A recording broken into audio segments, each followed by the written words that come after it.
Ma'am कर्म से दो प्रकार बताए थे। प्रवर्तक कर्म और निवर्तक कर्म, इन्हें मार्ग भी बोला है। प्रवर्तक कर्म जो होता है कि वो संसार में बढ़ना समय के लिए रहता है। जो संकल्प पूर्वक किए गए कर्म रहते हैं वो प्रवर्तक कर्म रहते हैं। और जो सभी कामनाओं से रहित रहते हैं और जिनमें ज्ञान युक्त रहता है, कुछ कामना शेष नहीं रहती, वो निवर्तक कर्म होते हैं। ठीक है, बहुत बढ़िया। अब निवर्तक कर्म के भी दो टाइप बताए गए हैं, कौन कौन से हैं? प्रकाश जी बताइए। अभियंतर वाय।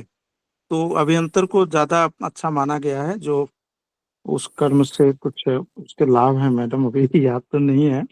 बट आपने बताया था हम्म। कि वाय एक अभियंतर है, अभियंतर को मतलब उससे ज्यादा महत्व है वाय से। तो उसको ठीक है, आपने। बहुत बढ़िया। चलिए, आपको ये वाली चीजें याद है। ओके जी मैम। हाँ, ठीक है। सौरभ जी, आप कुछ बता रहे थे उसके लाभ, शायद अभ्यंतर कर्म के ना? नहीं, लाभ नहीं मैम, वो बता थोड़ा सा अभी देखा तो मैम याद आया। आत्मा हम्म। के वेदित क्रिया का बुद्धि के द्वारा अनुष्ठान, मतलब आत्मा को हम समझते हैं बुद्धि के द्वारा, शायद ये ठीक है, उसका जो अभियंत। है श्रेष्ठ बताया गया है। तो बोला गया है अभ्यंतर कर्म से हमें क्या होती है? ब्रह्म की प्राप्ति होती है। क्या दोनों बाएं और अभ्यंतर दोनों साधनों से जो है मोक्ष की प्राप्ति हो जाती है, और अभ्यंतर को जो है मुख्य रूप से श्रेष्ठ बोला गया है। ठीक है, बहुत बढ़िया सौरभ जी। जप के कितने प्रकार बताए गए हैं यहाँ पर? क्या मैम? जप के प्रकार कितने बताए गए हैं? ओके, विजय जी आंसर करें, जप के प्रकार।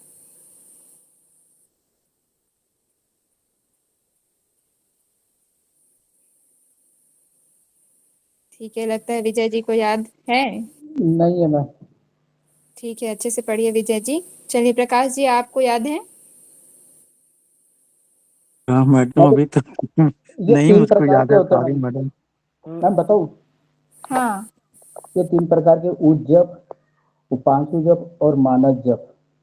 बहुत बढ़िया। ठीक है, चलिए। सन्यासियों के लिए कितना ग्रास भोजन बोला गया है, लवी जी? मैम सन्यासियों के लिए 8 ग्रास बताया है। ठीक है। वानप्रस्थियों के लिए कितना बोला गया है, सौरभ जी?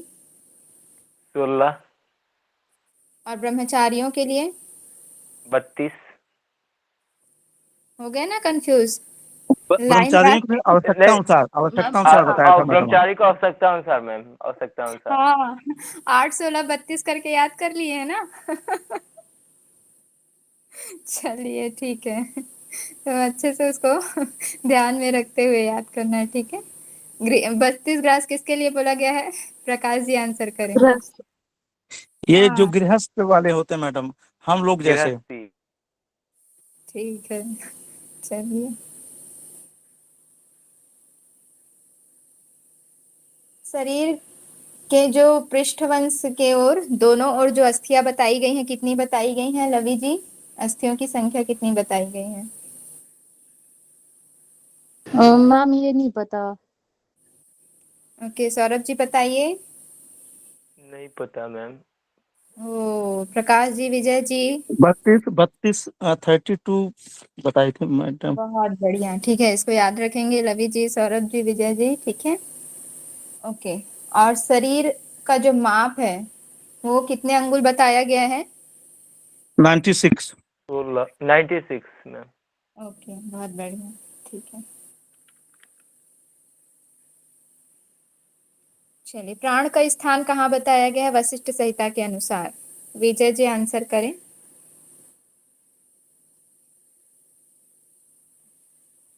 मैम आज्ञा चक्र में। ना ना, प्राण का मूलाधार। मूलाधार। नहीं, इसमें बहुत सारे स्थान बताए गए हैं, वो बताइए। नहीं पता। पर्टिकुलर एक स्थान नहीं है। ओके, सौरभ जी बताइए। मैम हृदय, नाभि और हम्म। पैर का अंगुल और नासिकाग्र, नासिका, नोज। ओके, कंध और मुख भी आ जाएगा। ठीक है, कंध, मुख, ठीक है मैम। नासिका, हृदय, नाभि और पादांगुष्ठ। इसको आप लोग अच्छे से याद कर लीजिएगा, क्योंकि आपको ऐसे ही फिर त्रिशिक ब्राह्मण उपनिषद में मिलेगा। तो आप यहाँ पर अच्छे से याद कर लेंगे तो वहां पर ज्यादा आपको मेहनत करने की आवश्यकता नहीं होगी फिर। ठीक है, एक दो वर्ड ही वहां पर याद करने पड़ेंगे। मैम आज से लिखा हुआ है, तो आज से मतलब क्या होता है? क्या? आज से स्थान में आज से आज से लिखा हुआ कहाँ क्या? पर? ये मैम मेरे पास एक बुक है मैम, उसमें अभी। आस्य। जी मैम। अब आस्य का अर्थ तो मुझे नहीं पता, मैं आपको ढूंढ के बताऊंगी। ठीक है सौरभ जी, आप ठीक वो है बुक मैम। की फोटो मुझे भेज दीजिएगा। कौन सी बुक रखी है आपने? ये मैम कनाड एकेडमी की है, योग सिद्धांत संग्रह। अच्छा अच्छा, ठीक है, आप मुझे उसकी पिक भेज दीजिए, फिर मैं बता दूंगी आपको। ठीक है मैम। ओके, उदान का जो स्थान है कहाँ बताया गया, लवी जी बताइए। मैम ये वाली क्लास स्किप हुई है तो ये नहीं पता इनका। कोई नहीं, आप रिकॉर्डिंग देखिएगा। ठीक है, यस चलिए मैम। प्रकाश जी बताइए, उदान का स्थान कहाँ बताया गया है?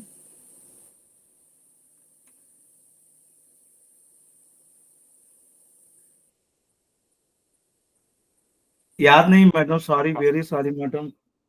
कोई बात जस्ट नहीं, आप मैं देख आपके कर बताइए। आपके समय आ रहा हूँ मैडम, तो वो सब रिकॉल नहीं हो पा रहा मैडम। कोई बात नहीं, चलिए ठीक है, विजय जी बताइए। सभी मैम क्या लिखा? संधि पाहित और पाद में। हाँ ठीक है, सभी जो शरीर की हमारी समस्त संधियां है वहां पर हस्त और पाद यानी कि हाथ और पैर पर। ठीक है, चलिए नाड़ी शुद्धि के क्या क्या लक्षण या चिन्ह बताए गए हैं सौरभ जी? मैम इसमें शरीर में लघुता आ जाती है और कांति हम्म। में हो जाते हैं और ओके, शरीर दो शुद्ध और। हो जाता है। हम्म। बस इतना ही पता है मैम। शरीर शुद्ध होने वाली बात तो इसमें नहीं बोली गई है, जो एग्जैक्ट नहीं, दिया वो गया घेरा संहिता में बोला हुआ है। ठीक है, वशिष्ठ संहिता के अनुसार हो जाएगा, शरीर में हल्कापन, शरीर में कांति, जठराग्नि तीव्र और नाद अभिव्यक्ति होती है। ठीक है, ये चार आप याद रखेंगे। इसी तरीके से चार शिव संहिता में भी बताया गया है, और 6 मैंने बताया था हठ प्रदीपिका में। जब आप उसे पढ़ेंगे तो वहां पर भी आपको 2 और याद करने होंगे। वायु धारण करने की क्षमता आ जाती है और आरोग्य की प्राप्ति होती है, आरोग्य लाभ होता है। ठीक है, चलिए आप सभी ने बहुत अच्छे से आंसर किया है। अब हम आगे की ओर बढ़ते हैं। हमने तृतीय अध्याय तक कंप्लीट कर लिया था, आज हमें देखना है क्या, चतुर्थ अध्याय। चलिए तो आप लोग बताइएगा स्क्रीन शो हो रही है कि नहीं।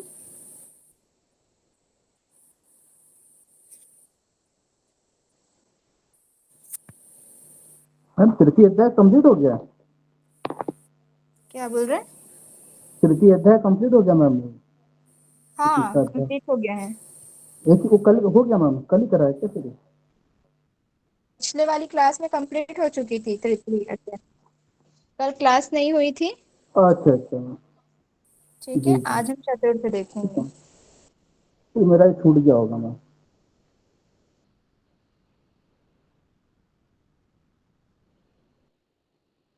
क्या बोल रहे हैं, आपकी आवाज बहुत दूर से आ रही है विजय जी। मैडम मेरा छूट गया होगा, इसीलिए नहीं पता चल पा रहा। ओके, थर्ड चैप्टर जब हम लोग कर रहे थे तो आप नहीं थे क्या? नहीं मैम, मेरे घर उस समय गेस्ट थे तो मैं शायद वो भूल गया क्लास। मर्म स्थान देखा था हमने, प्रत्याहार देखा था।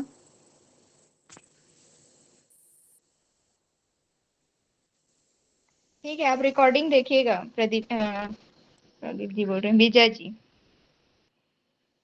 जी मैम।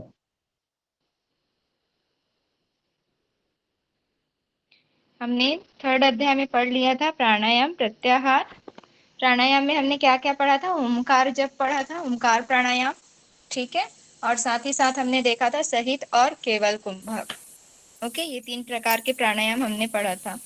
प्रत्याहार में हमने 4 प्रकार की परिभाषाएं यहाँ पर देखी थी, और सबसे उत्तम प्रत्याहार किसे कहा गया है, जहां पर 18 मर्म स्थानों में वायु को स्थिर करके उचित रीति के अनुसार जब वायु को सही विधि से जो है खींचते हैं। ठीक है, तो उसे ही प्रत्याहार बोला गया है। और उत्तम प्रत्याहार से ही क्या होती है, ब्रह्म की प्राप्ति होती है। फिर मर्म स्थान हमने देखा था 18 मर्म स्थान।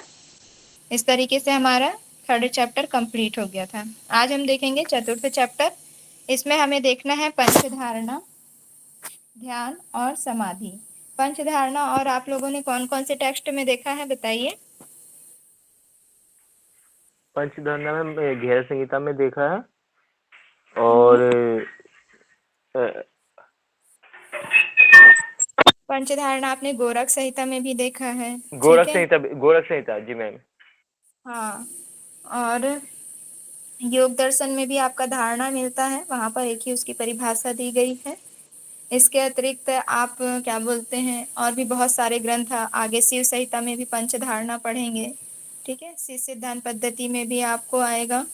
और आपके जो योग वाले हैं, योग उपनिषद जो हमारे योग के हैं, ठीक है, मुख्य उपनिषद से अलग, उसमें आप लोग देखेंगे त्रिशिक ब्राह्मण उपनिषद, ध्यान बिंदु उपनिषद, ये सारी चीजें आप उसमें भी देखेंगे पंचधारणा।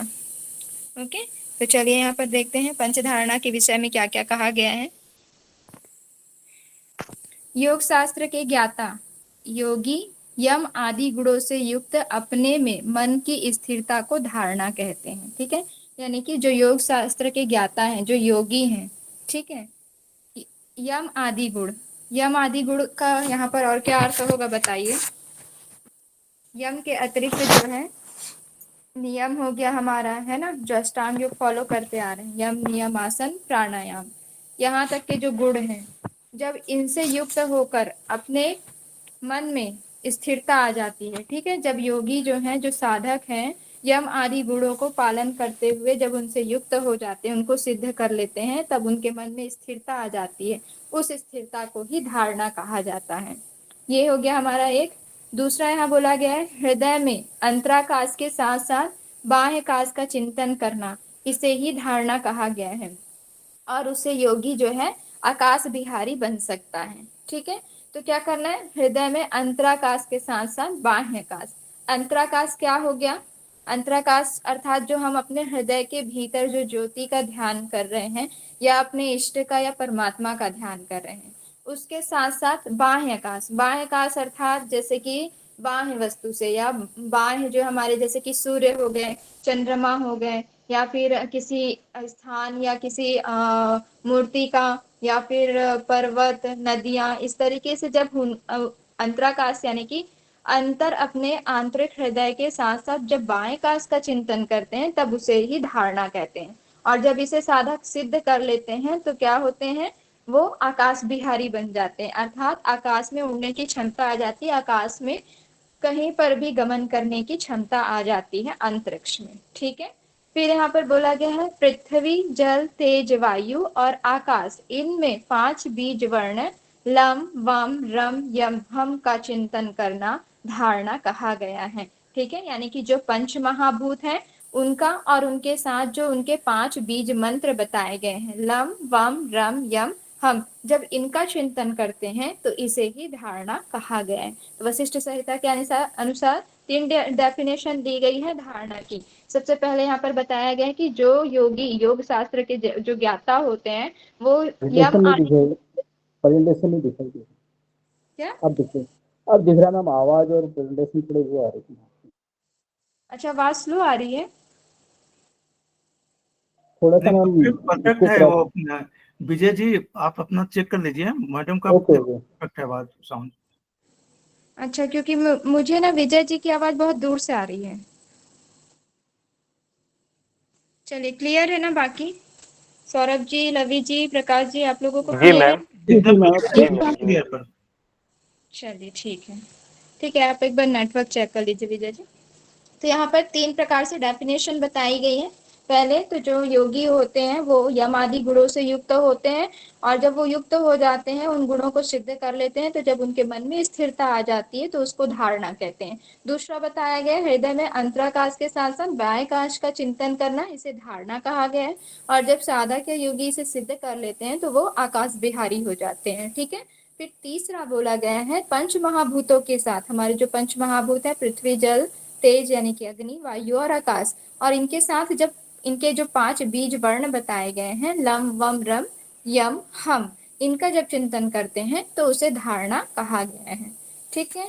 तो यहाँ पर जो है बहुत सारी चीजें बताई गई हैं, तो हम इसको जो है धारणा को टेबल फॉर्म में ही याद करेंगे और टेबल फॉर्म के अनुसार इसको देखते हैं क्या क्या बताया गया है। भूतों का स्थान कहाँ पर है, उनके बीज मंत्र तो हमने देख लिया, देवता कौन से हैं और कितने समय तक हमें धारणा करनी है, ठीक है, और उसके फल क्या होंगे। तो सबसे पहले यहाँ पर पृथ्वी तत्व आता है। तो पृथ्वी तत्व का जो स्थान बताया गया है शरीर में पांव से जानु तक, ठीक है, यानी कि पैर से घुटने तक लेकर जो है वो पृथ्वी तत्व का स्थान है और इसका बीजाक्षर मंत्र होगा लम, ठीक है।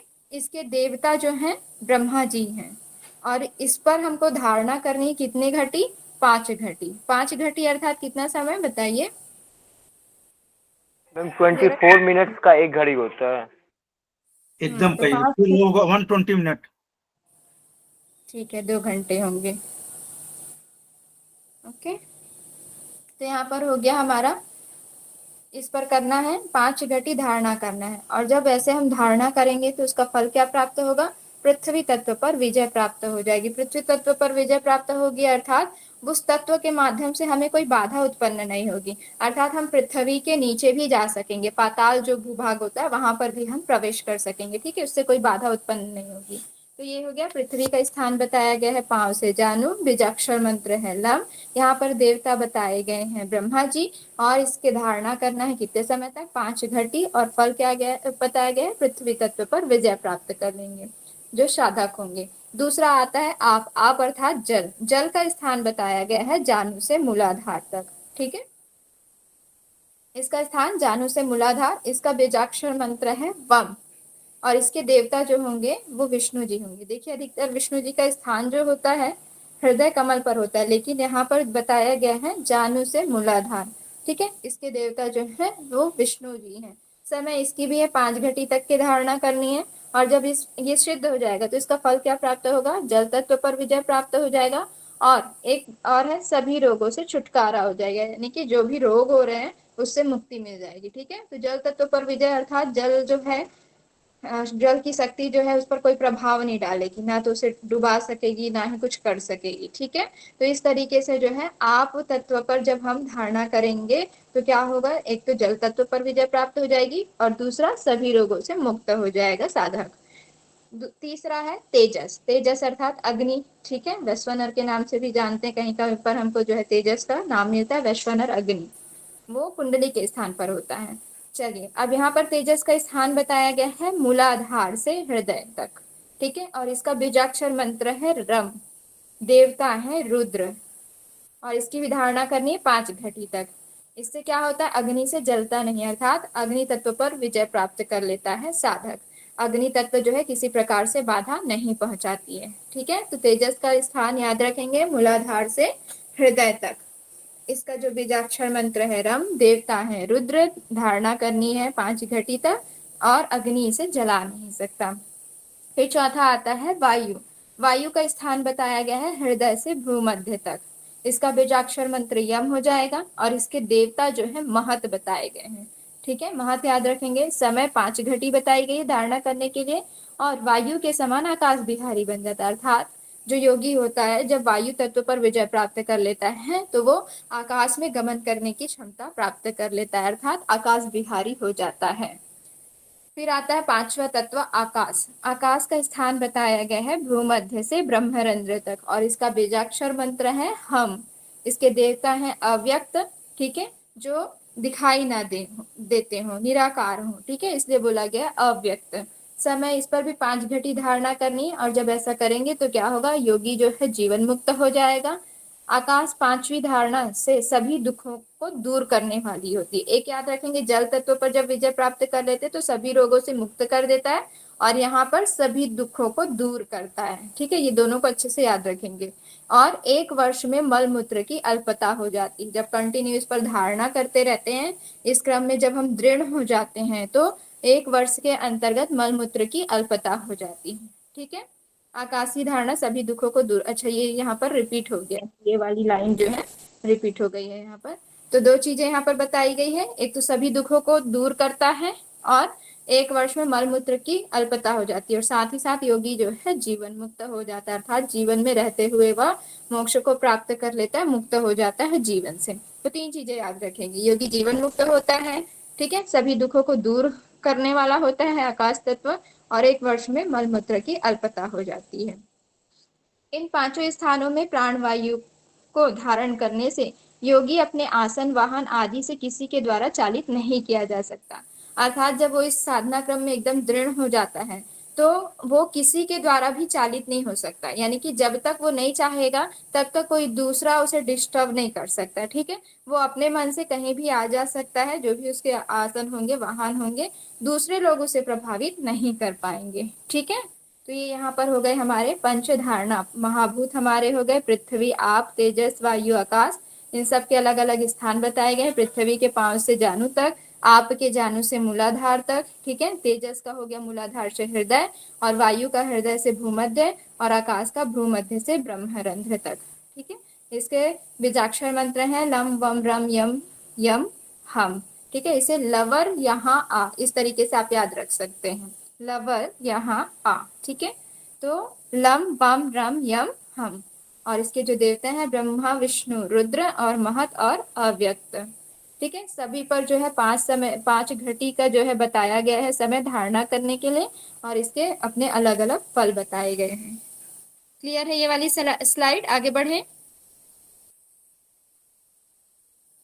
चलिए आगे आते हैं ध्यान पर। ध्यान यहाँ पर जो है 2 प्रकार बताए गए हैं। सबसे पहले यहाँ पर देख लेते हैं ध्यान क्या है। ध्यान अर्थात चिंतन ही प्राणियों के बंधन और मोक्ष का कारण होता है, ठीक है। अब बंधन का भी कारण होता है और मोक्ष का भी कारण होता है। यदि हम संसारिक वस्तुओं का, संसारिक चीजों का जो है ध्यान करते हैं तो वो हमें मोह माया में बांध कर रखता है, ठीक है। और जब इन सब चीजों से डिटैच होकर अपने परमात्मा का, अपने अंतर मन का ध्यान करते हैं, आत्म साक्षात्कार करते हैं, तो वही ध्यान जो है हमें मोक्ष की ओर लेकर जाता है। तो आपको ध्यान जो है संसार में भी फंसा सकता है और मोक्ष की ओर ले जा सकता है।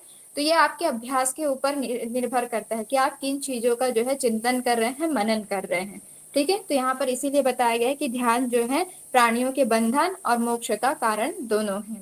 ध्यान अभ्यास के लिए किस किस चीजों की जानकारी होती है ये यहाँ पर बताया गया है कि मर्म स्थान, नाड़ियों के संस्थानों तथा वायु के स्थानों और उनके कार्यों को पृथक पृथक जानकर ध्यान का अभ्यास करना चाहिए। यानी कि जब आपको मर्म स्थान और नाड़ियों का स्थान, ठीक है, वायु का स्थान जो प्राण वायु है उसके क्या स्थान कहाँ पर है, उसके क्या क्या कार्य हैं, जब इन सारी बातों का आपको ज्ञान हो जाता है, जब इन सब पर आप ध्यान लगाने लगते हैं, तब आपका जो ध्यान है वो सिद्ध हो जाता है, ठीक है। तो इन चीजों पर ही ध्यान का अभ्यास करना चाहिए बोला जा रहा है। निज स्वरूप को तत्वतः मन से चिंतन करना ही ध्यान कहलाता है।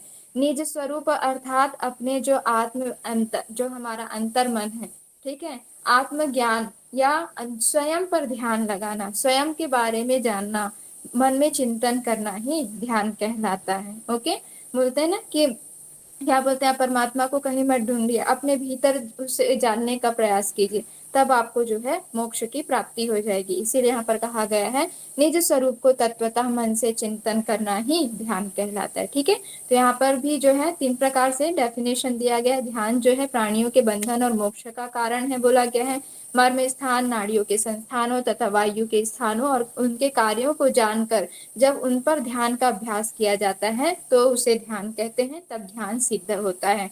और तीसरा, निज स्वरूप को तत्वतः मन से चिंतन करना ही ध्यान कहलाता है, ठीक है। अब यहाँ पर ध्यान के प्रकार बताए गए हैं, 2 प्रकार हैं। पहला है सगुण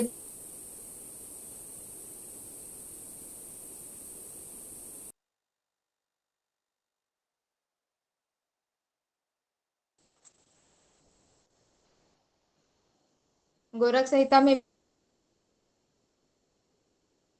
मैम आवाज नहीं आ रहा है आपको? मेरी आवाज आ रही है ना कि सिर्फ मैं ही बस? मैम वॉइस ब्रेक हो रही है। वॉइस क्लियर नहीं है आपकी। अभी हो रही है कि पहले से हो रही पहले थी? से मैम, ध्यान से, ध्यान के बाद से। ये सारी चीजें सब नहीं मैम, ये जी सब मैम, हो जी गया था, ध्यान वो के लास्ट बाद टाइम से, बस बस तो आप ध्यान जो से। हमारे ध्यान के प्रकार बता रही हैं ना, तब ओके ओके, ठीक है। तो ये ध्यान वाला जो है, ये वाली लाइन समझ में आई ना, ये सब? जी मैम, जी मैम। ये 2 चलिए फिर प्रकार से से बताइए, ध्यान के 2 प्रकार, सगुण निगुण यहाँ से। हाँ, ध्यान के यहाँ पर, ठीक है, ध्यान के यहाँ पर 2 प्रकार बताए गए। अभी वॉइस क्लियर है? जी मैम। ठीक है। तो ध्यान के यहाँ पर 2 प्रकार बताए गए हैं, पहला है सगुण और दूसरा निर्गुण। तो मैंने बोला इसी प्रकार से ध्यान के 2 प्रकार हमने और कौन से टेक्स्ट में पढ़ा हुआ है।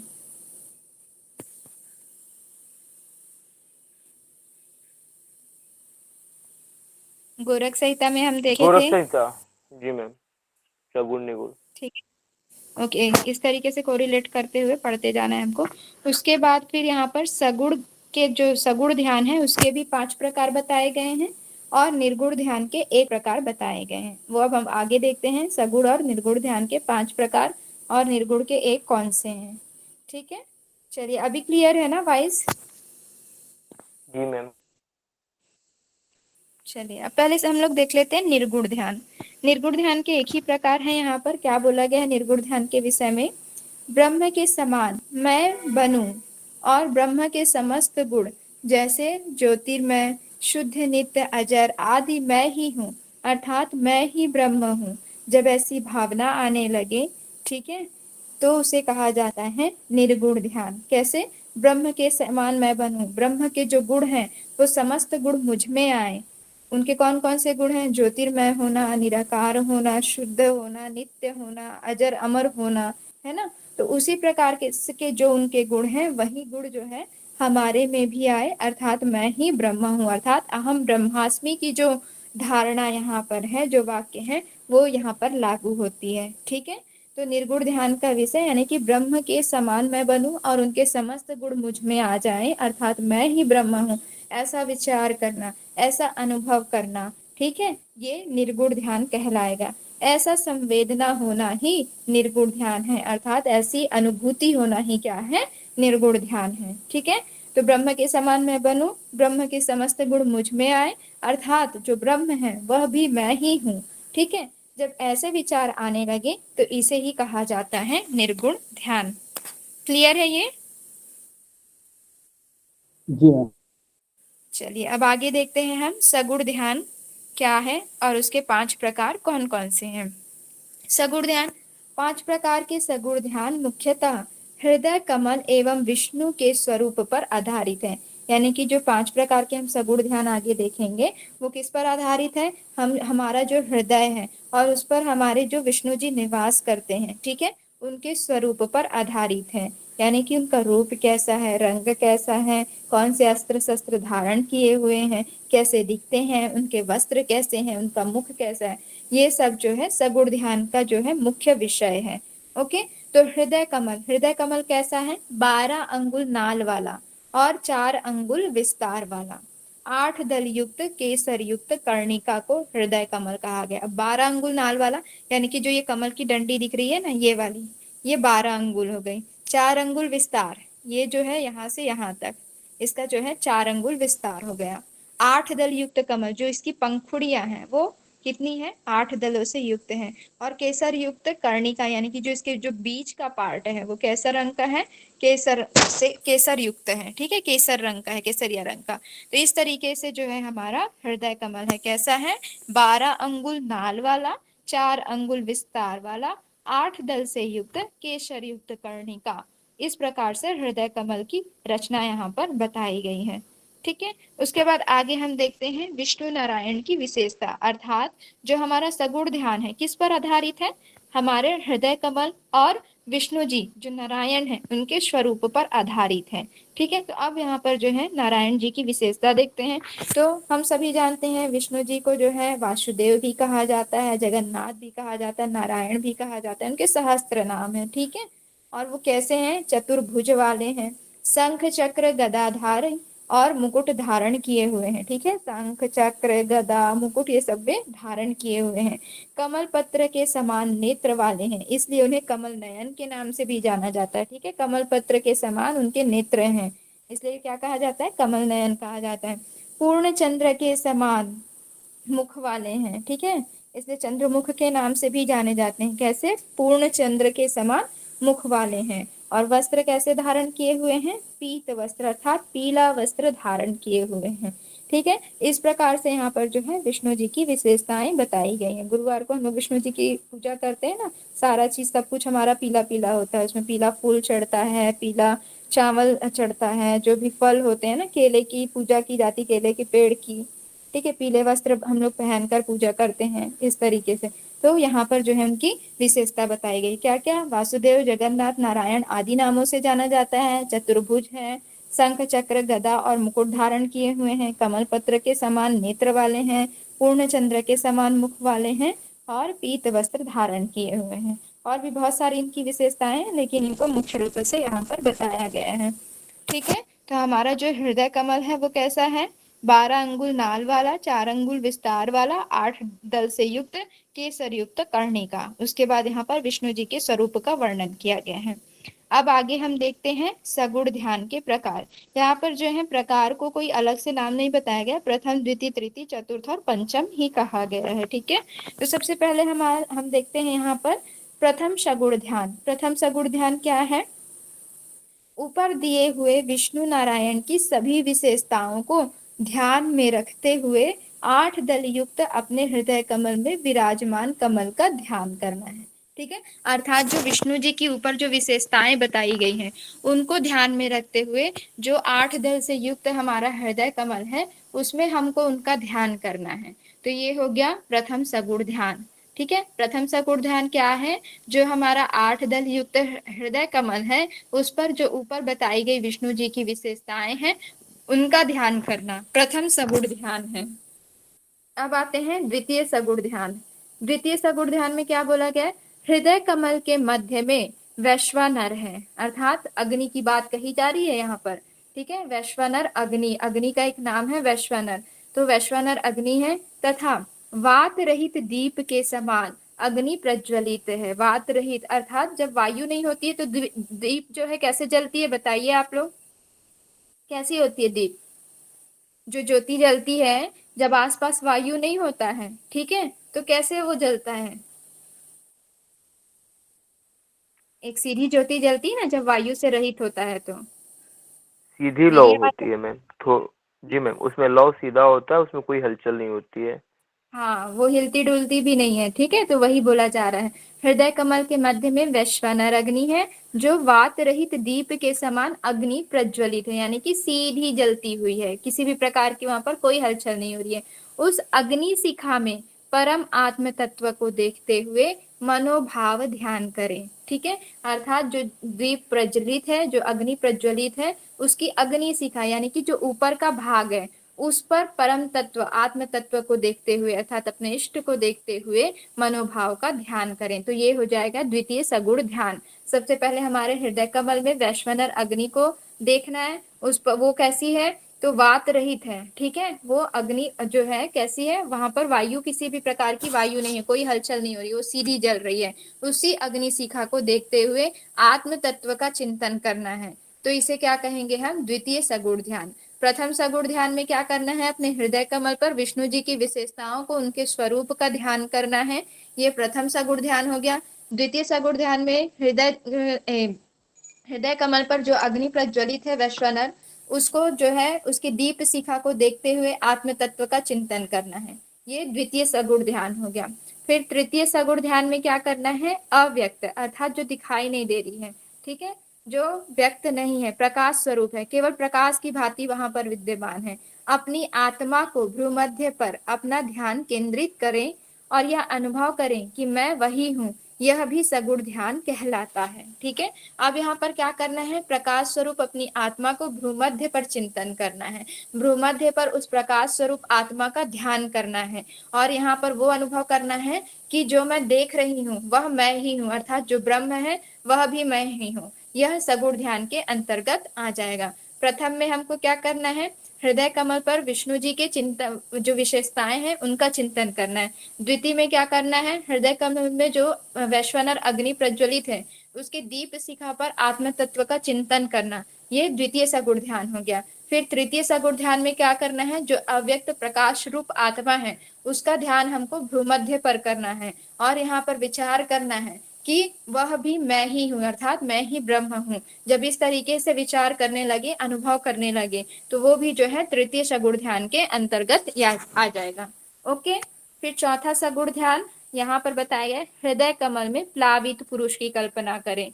ठीक है, प्लावित पुरुष यहाँ पर नाम दे दिया गया है पुरुष का, यानी कि जो आत्मा है उसको कहा गया है प्लावित पुरुष की कल्पना करें, और जो 16 छंद वाले अधोमुख सिर कमल से चारों तरफ बरसती हुई अमृत धारा से घिरा हुआ है। ठीक है, अब हृदय कमल में हमको प्लावित पुरुष की कल्पना करना है, और 16 छंद वाले अधोमुख सिर कमल से चारों तरफ घिरे। वह जो प्लावित पुरुष है वो किससे घिरा हुआ है? 16 छंद वाले अर्थात 16 पंखुड़ी वाले कमल दल से घिरा हुआ है, जिसकी पंखुड़ी जो है नीचे की ओर है, और वो कैसे घिरी हुई है? चारों ओर बरसती हुई अमृत धारा से घिरी हुई है, उसका हमें ध्यान करना है। तो वो भी जो है सगुण ध्यान के अंतर्गत आ जाएगा।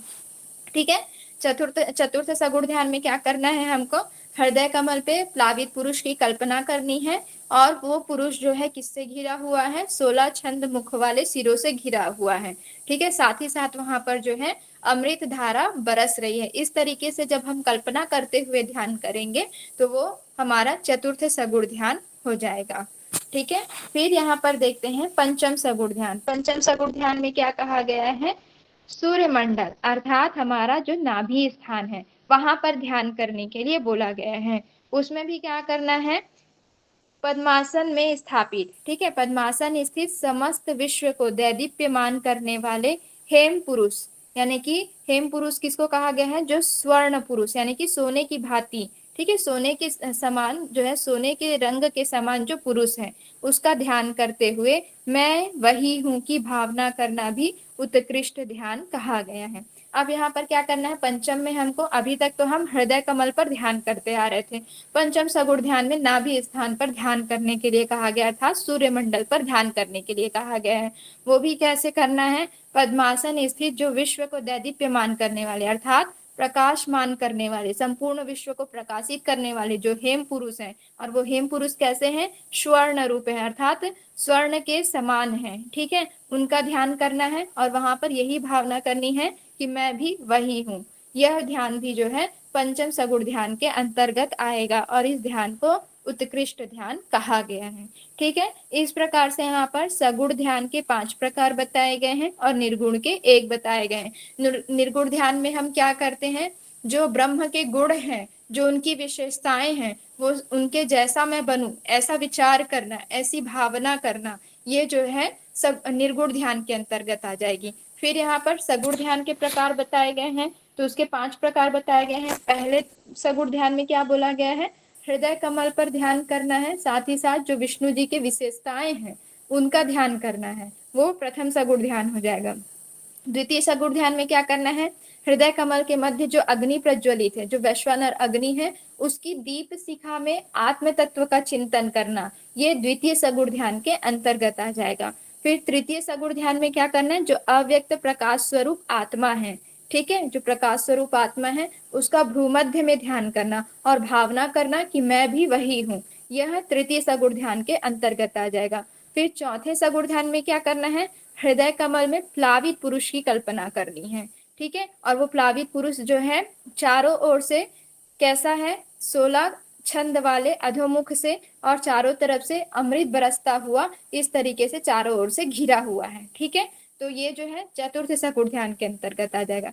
फिर 5वां जो सगुण ध्यान है उसको हमको ध्यान करना है सूर्य मंडल पर, और वहां पर कैसे ध्यान करना है? जो हेम पुरुष है, ठीक है, वो कैसा है? स्वर्ण रूप भाती है, तो वहां पर हेम पुरुष का ध्यान करना है और यह भावना करनी है कि मैं भी वही हूँ। तो 2 जगह पर, एक तो तृतीय सगुण ध्यान और पंचम में, यहाँ पर जो है मैं भी हूँ यही का विचार करना है, तो ये हो जाएगा पंचम सगुण ध्यान। और इस पंचम सगुण ध्यान को ही क्या कहा गया है? उत्कृष्ट ध्यान कहा गया है।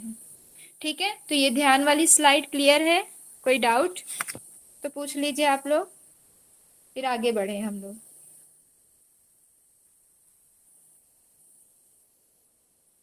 जी मैम। ओके, क्लियर है ना ये? जी मैम। चलिए आगे देखते हैं। फिर अब इसको यहाँ पर टेबल फॉर्म में बता दिया गया है शॉर्ट में, इसको एक बार देख लेते हैं हम लोग। देखिए, प्रथम सगुण ध्यान में क्या बोला गया है? हृदय कमल पर ध्यान करने के लिए बोला गया है। कौन से देवता का? विष्णु देव का, नारायण देव का। ठीक है, उनकी विशेषताएं क्या क्या है? चतुर्भुज, शंख, गदा, चक्र, पीत वस्त्र धारण किए हुए हैं, हाथों पे कमल है, चक्र है ना। तो ये सारी इनकी जो विशेषताएं हैं, जब इनका ध्यान करेंगे तो वो प्रथम सगुण ध्यान के अंतर्गत आ जाएगा, और इसकी कोई फल यहाँ पर नहीं बताई गई है। द्वितीय में क्या करना है? हृदय कमल के मध्य जो वैश्वानर अग्नि है, जो कैसी है? वात रहित है, अर्थात वहां पर कोई भी वायु नहीं है। ठीक है, उसकी दीप शिखा पर आत्म तत्व का ध्यान करना, हमने ऊपर देखा हुआ है, तो आत्म तत्व का ध्यान करना। ठीक है, तो इस तरीके से क्या होगा? वो द्वितीय सगुण ध्यान हो जाएगा। अब आत्म तत्व का ध्यान करना अर्थात अग्नि के समान जो अग्नि शिखा है वहां पर, उसका ध्यान करना है। वो कैसी है? वात रहित है। ठीक, फिर इसके भी कोई फल नहीं बताए गए हैं। तृतीय में हमको क्या करना है? भ्रूमध्य पर ध्यान करना है। किसका ध्यान करना है? अव्यक्त आत्मा का, जो कैसी है? प्रकाश स्वरूप है ना। उसकी विशेषताएं हो जाएंगी अव्यक्त है, और यहाँ पर आ जाएगा प्रकाश स्वरूप है, और साथ ही साथ जगत का कारण भी है। ठीक है, उसी के कारण जो है इस सृष्टि की रचना हुई है। तो इसकी ये विशेषताएं जब इसका ध्यान करेंगे तो वो तृतीय सगुण ध्यान के अंतर्गत आ जाएगा। इसका भी कोई फल नहीं बताया गया है। फिर चौथे में क्या बोला गया है? इस पर भी हमको हृदय कमल पर ध्यान करना है। ठीक है, 3 जगह पर, प्रथम, द्वितीय और चतुर्थ में हृदय कमल पर। तृतीय और पंचम में जो बोला, तृतीय में भ्रूमध्य बोला गया है, और पंचम में सूर्यमंडल पर बोला गया, इसको ध्यान रखेंगे। अब चतुर्थ में हृदय कमल पर, और देव होंगे हमारे, किसका ध्यान करना है? प्लावित पुरुष का ध्यान करना है। और वो प्लावित पुरुष कैसे हैं? 16 छंद वाले अमृत धारा से घिरे हुए हैं। ठीक है, जब इनका ध्यान करेंगे तो क्या फल होगा? 6 माह में मृत्यु को जीतने वाला बन जाता है। ठीक है, अर्थात मृत्यु पर विजय प्राप्त कर लेता है, और 1 वर्ष में जीवन युक्त हो जाता है। ठीक है, तो मृत्यु पर विजय प्राप्त कर लेगा तो क्या होगा? वो जीवन युक्त ही हो जाएगा, दीर्घायु हो जाएगा। ठीक है, तो ये फल प्राप्त होगा। फिर पांचवा, पंचम बोला गया सूर्यमंडल पर, और वो पुरुष किसका ध्यान करना है? स्वर्ण रूप पुरुष, यानी अर्थात हरि का ही ध्यान करना है। एक यहाँ पर जो मेन दिया गया है, हेम पुरुष कहा गया है। ठीक है, इसको भी ध्यान रखेंगे। हेम पुरुष जो कि कैसे हैं? स्वर्ण युक्त पुरुष है ना। हरि का ध्यान करना है, और वो कैसे हैं? पद्मासन में विराजित है, मुकुट आदि से सुशोभित है ना। और साथ ही साथ यहाँ पर एक बताया गया था कि उनका ध्यान करना है, और साथ ही साथ ये भावना करनी है कि मैं भी वही हूँ। जब इस तरीके से ध्यान करेंगे तो ये हमारा पंचम सगुण ध्यान हो जाएगा।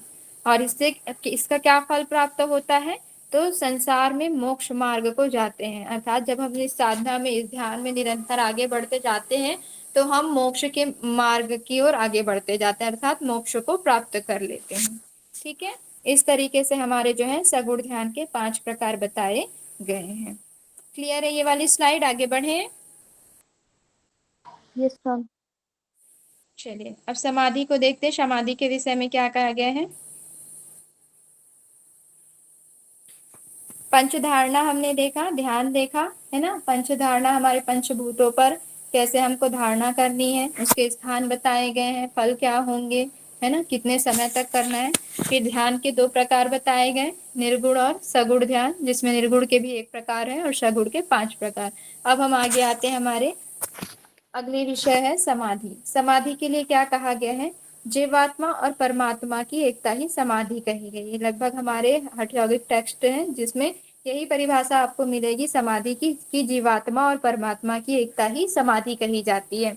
जैसे जैसे ध्यान चलता रहेगा, यानी कि हम साधना के क्रम में, ध्यान के क्रम में जैसे जैसे आगे बढ़ते जाएंगे, कंटिन्यू रहेंगे, वैसे वैसे ही समाधि आती रहेगी। ध्यान से ही आत्मा को आत्मा में लगाना चाहिए, अर्थात आत्मा जो हमारा जीवात्मा है और ये वाली आत्मा हो गई परमात्मा। तो क्या कहा जा रहा है? ध्यान से ही आत्मा को आत्मा में लगाना चाहिए। समाधि से भाव पाश को दूर किया जा सकता है। भाव पाश अर्थात जो ये संसार सागर है ना, इससे हम क्या बोलते हैं? दूर हो सकते हैं और मोक्ष के मार्ग पर आगे बढ़ सकते हैं। ठीक है, तो ये समाधि की यहाँ पर डेफिनेशन दी गई है, या उसके विषय में बताया गया है कि जीवात्मा और परमात्मा की एकता ही समाधि है। जैसे जैसे मनुष्य या साधक जो है ध्यान के क्रम में आगे बढ़ता जाता है, जैसे जैसे उसकी साधना बढ़ती जाती है, वैसे वैसे ही समाधि की अवस्था उसे प्राप्त होती जाती है।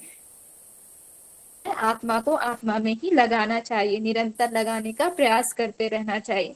और समाधि से क्या होता है? भवपाश को दूर किया जा सकता है, अर्थात हम संसार सागर के जीवन मरण के बंधन से मुक्त हो सकते हैं। सत्य, ज्ञान, अनंत और आनंद रूप निर्गुण ब्रह्म का आत्मचिंतन करने से उस स्थिति में ही समाधि लाभ होता है। अर्थात जब हम सत्य का पालन करते हैं, ब्रह्म ज्ञान की प्राप्ति करते हैं, आनंद, अनंत और आनंद रूप जब हम निर्गुण ब्रह्म का ध्यान करते हैं, दिन रात हम उसके चिंतन में लगे रहते हैं, तो उस स्थिति में जो है समाधि सिद्ध हो जाती है या समाधि का लाभ प्राप्त होता है। ठीक है, तो समाधि कैसे सिद्ध होगी? सत्य, ज्ञान, अनंत और आनंद स्वरूप जब निर्गुण ब्रह्म का हम उपासना करते हैं या उसके चिंतन करते हैं या उसके स्वरूप का जब हम निरंतर ध्यान करते रहते हैं, तो उस स्थिति में जो है समाधि सिद्ध हो जाती है। ठीक है, निरंतर ध्यान करने से। अब यहाँ पर बताया जा रहा है कि कहाँ कहाँ पर हमें किसका किसका ध्यान करना चाहिए जिससे समाधि की सिद्धि होगी या समाधि के लाभ जो है प्राप्त होंगे। तो आप जो है जो सगुण ध्यान है और ये जो समाधि है उसको कोरिलेट करते हुए पढ़ सकते हैं, दोनों को आपस में कोरिलेट करते हुए इसको देखेंगे। चलिए, सबसे पहले यहाँ पर क्या कहा जा रहा है?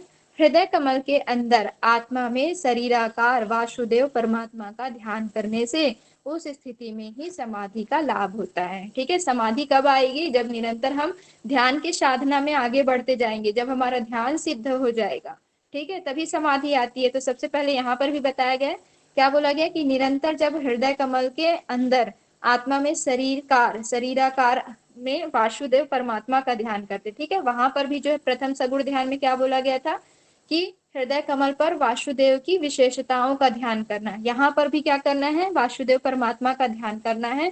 तो उस स्थिति को ही समाधि कहते हैं या समाधि की प्राप्ति होगी। फिर दूसरा बोला जा रहा है, हृदय कमल के मध्य में स्थित शिखा स्वरूप ज्योतिर्मय ईश्वर का ध्यान करने से भी समाधि लाभ होता है।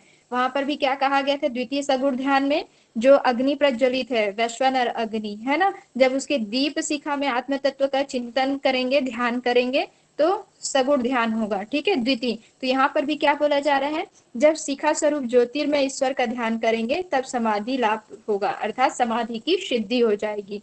तीसरा यहाँ पर बताया गया है, हृदय कमल में स्थित अमृत से प्लावित देह के स्वामी आत्मा का पुरुषाकार ध्यान करने से यहीं पर समाधि लाभ होता है, अर्थात जो प्लावित पुरुष है उसका ध्यान करना है। ठीक है, और वो कैसे है? 16 छंदों से युक्त है। वो तो सगुण ध्यान में बताया गया था, लेकिन यहाँ पर केवल प्लावित पुरुष कहा जा रहा है। और ये भी ध्यान रखेंगे, प्लावित पुरुष का वर्णन वहां पर चतुर्थ किसमें कहा गया है? चतुर्थ सगुण ध्यान में। यहाँ पर तीसरे नंबर पर बोल दिया गया है कि प्लावित पुरुष का ध्यान करने से समाधि सिद्ध होती है।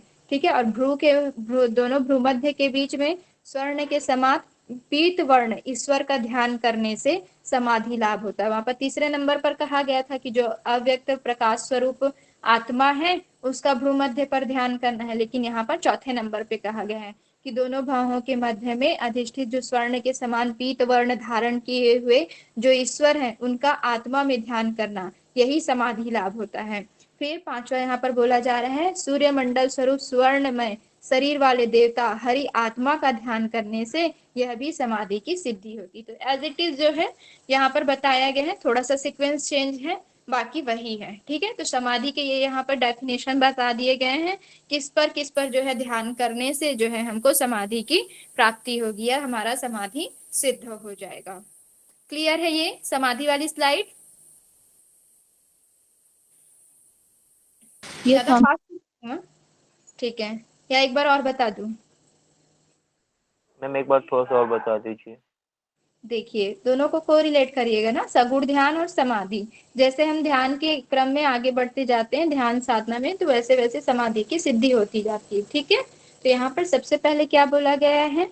समाधि का बताया गया है, समाधि की डेफिनेशन दी गई है कि जीवात्मा और परमात्मा की एकता हो जाना। जब जीवात्मा जो है परमात्मा में जाकर मिल जाता है तो उस अवस्था को समाधि कहते हैं। ठीक, और जब ये क्रम आगे चलता रहता है, कौन सा क्रम? ध्यान का क्रम, जैसे जैसे आगे बढ़ता है वैसे वैसे ही समाधि सिद्ध होती जाती है। ठीक है, बस यहाँ पर क्या करना है? आत्मा में ही आत्मा का ध्यान करना है। और उससे क्या लाभ होता है? जब इस तरीके से हम ध्यान करते हैं तो भाव पास दूर हो जाते हैं, अर्थात जो संसार सागर, जो मोह का बंधन है, जो जीवन मरण का बंधन है, उससे हम जो है मुक्त हो जाते हैं। ठीक है, फिर यहाँ पर क्या बोला जा रहा है? ध्यान किसका करना है? तो जो सत्य, ज्ञान, अनंत और आनंद रूप और निर्गुण ब्रह्म है। ठीक है, निर्गुण जो ब्रह्म है हमारे, वो कैसे हैं? निराकार हैं, सत्य स्वरूप हैं, ज्ञान स्वरूप हैं, अनंत हैं, जिनके समान कोई दूसरा नहीं है। उनका जब हम चिंतन करेंगे तो उससे क्या होगी? समाधि हमारी सिद्ध होगी, है ना, समाधि की प्राप्ति होगी या समाधि लाभ होगा। फिर यहाँ पर क्या बोला जा रहा है? हृदय कमल के अंदर आत्मा में, यानी कि यहाँ पर जो ध्यान के प्रकार बताए गए हैं, अलग अलग बताए गए हैं, उसी प्रकार समाधि को भी बोला जा रहा है कि कैसे कैसे हमको ध्यान करना है तो समाधि की सिद्धि होगी, किन किन चीजों का ध्यान करने से समाधि जो है सिद्ध हो जाएगा। तो फिर यहाँ पर क्या बताया गया? दूसरा, हृदय कमल के अंतर्गत वासुदेव परमात्मा का ध्यान करना है। जब हम निरंतर उनका ध्यान करेंगे तो उस स्थिति में जब दृढ़ हो जाएंगे तब जो है समाधि लाभ हो जाएगा। ठीक है, तो फिर हमको क्या करना है? पहले तो निराकार निर्गुण ब्रह्म का ध्यान करना है, उसके बाद अपने आत्मा में, अपने भीतर हृदय कमल में ही वासुदेव परमात्मा का ध्यान करना है। या इसके अतिरिक्त आप ये नहीं कर सकते तो ये कर सकते हैं, हृदय कमल के मध्य में स्थित शिखा स्वरूप ज्योतिर्मय ईश्वर का ध्यान करना है। अर्थात जो हृदय कमल के मध्य में जो अग्नि प्रज्वलित है, ठीक है, जो कैसी है? सगुण ध्यान के अंतर्गत क्या बताया गया था कि वो वात रहित है। जब उस तरीके से हम ईश्वर का ध्यान करेंगे तो उससे भी समाधि की प्राप्ति होगी। फिर यहाँ पर बोला गया है हृदय कमल में उसके अतिरिक्त प्लावित पुरुष का। ठीक है, प्लावित पुरुष कैसा है? चारों ओर से अमृत से घिरा हुआ है। जब उसका ध्यान करेंगे तो भी समाधि की सिद्धि होगी। ठीक है, या उसके अतिरिक्त भ्रूमध्य पर स्वर्ण के समान पीत वर्ण धारण किए हुए ईश्वर का आत्मा में ध्यान करने से, ठीक है, जो प्रकाश स्वरूप है, जो अव्यक्त है, ठीक है, जब उसका भ्रूमध्य पर ध्यान करेंगे, यानी कि दोनों आईब्रो के बीच में जो हमारा सेंटर पॉइंट है वहां पर ध्यान करेंगे तो भी समाधि की सिद्धि हो सकती है, समाधि लाभ प्राप्त हो सकता है। ओके, फिर उसके अतिरिक्त अगर वो नहीं कर सकते तो क्या होगा? सूर्य मंडल स्वरूप स्वर्ण में, जिसे हम पंचम सगुण ध्यान में क्या बोले थे? हेम पुरुष, है ना। यहाँ स्वर्ण में शरीर वाले देवता हरि का ध्यान करने के लिए कहा गया। जब हम उनका ध्यान करेंगे तो भी जो है समाधि की सिद्धि हो सकती है, समाधि लाभ प्राप्त हो सकता है। ठीक है, इस तरीके से यहाँ पर जो है अलग अलग पुरुषों का, अलग अलग परमात्मा का है, सब एक ही नाम, बस अलग अलग बता दिया गया है। ठीक है, जब इस तरीके से ध्यान करेंगे तो समाधि की प्राप्ति हो जाएगी। अभी क्लियर है सौरभ जी?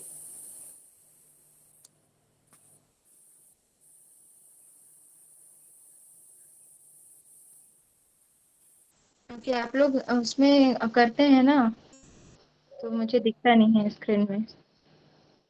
चलिए लग रहा ठीक है। मैम सूरज लेफ्ट मैम हो गया। रहने दीजिए। क्या आप मैम लोगों वो की कह रहा, मैम वो कह रहा हूँ मैम कंटिन्यू क्लास चल रही है ना मैम, आधे घंटे का ब्रेक। अच्छा यहीं तक करें बोल रहे हैं? जी मैम वो ये कह रहा। कोई नहीं, ये लास्ट है, फिर पंचम अध्याय हो जाएगा, ये देख लेते हैं हम। देखिए, जब निरंतर अष्टांग योग का पालन करते हैं जो साधक होते हैं, ठीक है, तो अष्टांग योग का पालन करने से क्या लाभ प्राप्त होता है? यहाँ पर टर्म मिस्टेक है, ये हो जाएगा अष्टांग योग।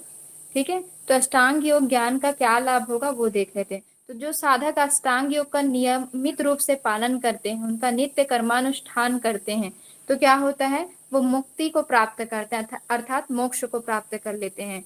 जो नित्य प्रतिदिन उनका अध्ययन करते हैं, अर्थात अष्टांग योग का नित्य प्रतिदिन अध्ययन करेंगे, उनको क्या लाभ प्राप्त होगा? सभी पापों से मुक्ति हो जाएगी उनकी, और सत्य का जानकार हो जाएंगे, अर्थात वास्तविक सत्य के मतलब उनको नॉलेज मिल जाएगा। ठीक है, यथार्थ सत्य के बारे में जो है वो जान जाएंगे।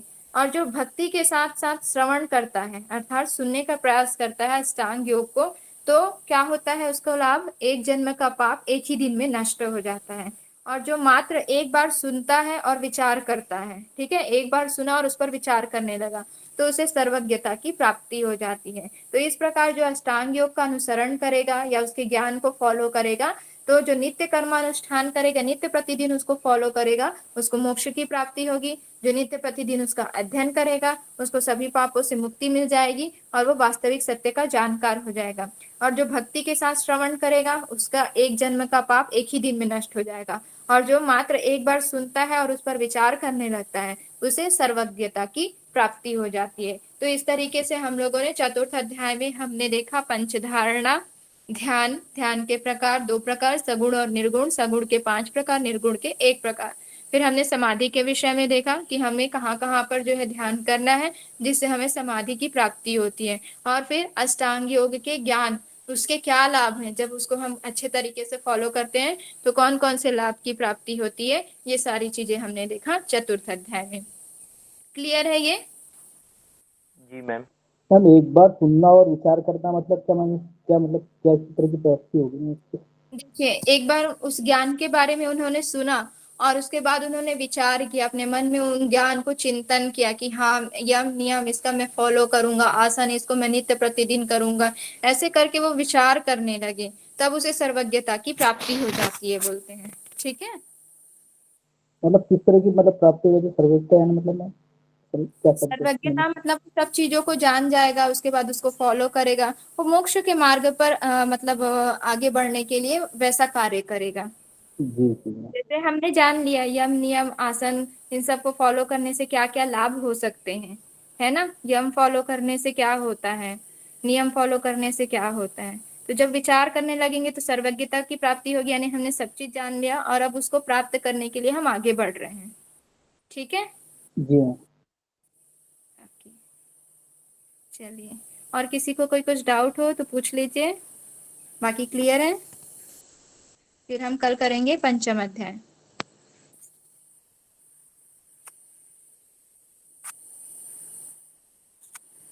चलिए, अभी तो पूरा टाइम नहीं हुआ है वैसे।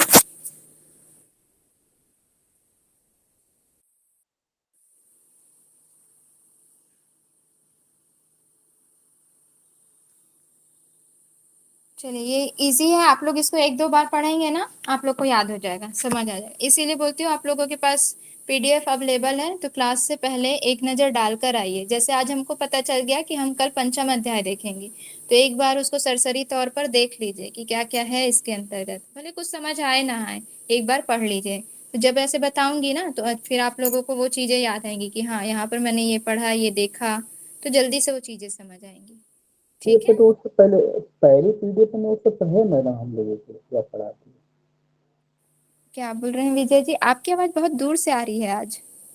मैडम आप कह रहे हैं ना कि ये पीडीएफ पढ़ लीजिए पांचवें पंचम अध्याय से, हाँ तो मैडम ये पीडीएफ तो हमारे पास पहले से है। हाँ, ये पीडीएफ अवेलेबल है ड्राइव पर। जी लवी जी अपडेट है ना उस पे? Yes ma'am. जी मैम। ठीक है सौरभ जी, ठीक है। चलिए, शांति पाठ कर लेते हैं हम लोग, क्वेश्चन आंसर कल करेंगे।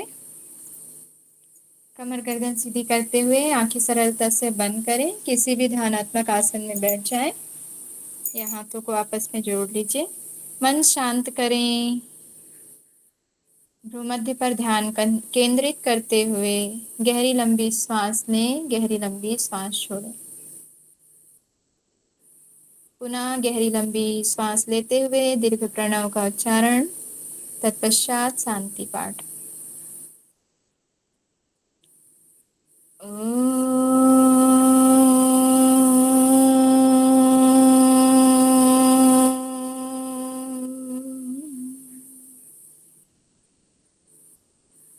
ॐ पूर्णमदः पूर्णमिदं पूर्णात् पूर्णमुदच्यते पूर्णस्य पूर्णमादाय पूर्णमेवावशिष्यते। ॐ सर्वे भवन्तु सुखिनः, सर्वे सन्तु निरामयः, सर्वे भद्राणि पश्यन्तु, मा कश्चित् दुःखभाग् भवेत्। ॐ शान्ति शान्ति शान्तिः। अपने दोनों हाथों को आपस में रब करते हुए धीरे से अपनी आंखों पर लेकर जाएं। माता पिता गुरुजनों और ईश्वर को धन्यवाद करते हुए प्रणाम करते हुए प्यारी सी मुस्कान के साथ अपनी आंखें खोलें। हरिओम सभी को, शुभ संध्या। चलिए अच्छे से पढ़ाई करिए, अपना हरिओम ध्यान मैम। रखिए। थैंक यू हरिओम मैम। जी, वेलकम। चलिए कल मिलते हैं हम लोग, आप लोग लेफ्ट कर जाइए, रिकॉर्डिंग ऑफ हो जाएगी अपने आप ही।